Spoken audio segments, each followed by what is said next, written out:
สีเปิงเชิงยามมาเห็นลาใช้ตาไอ้แอมให้เบิ่งโอ้ยผู้ชายเป็นเชิงผู้นายสิถึงอยู่บ่น้อส่งคำเขาลือมาคือคำเอาสาสาวเมืองหลวงน้ำท่าเป็นเทพธิดาปันดอกความงามกินขาดบาดหัวใจไอ้แท้นอบุญไอ้คมบ่พอสิได้ห่วงหอ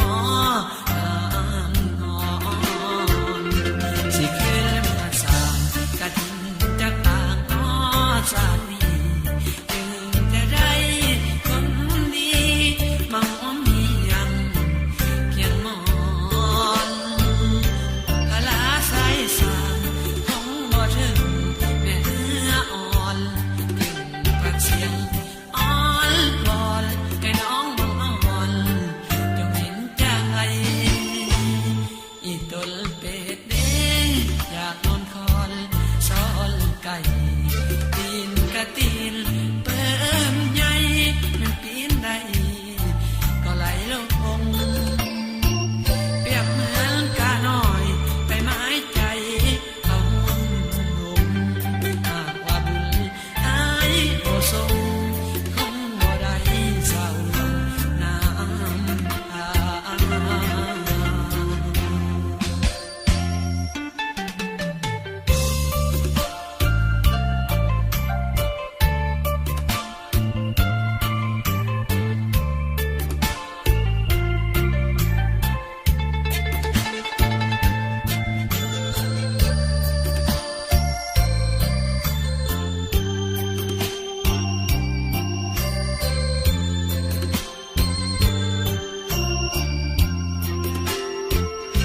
สิขึ้น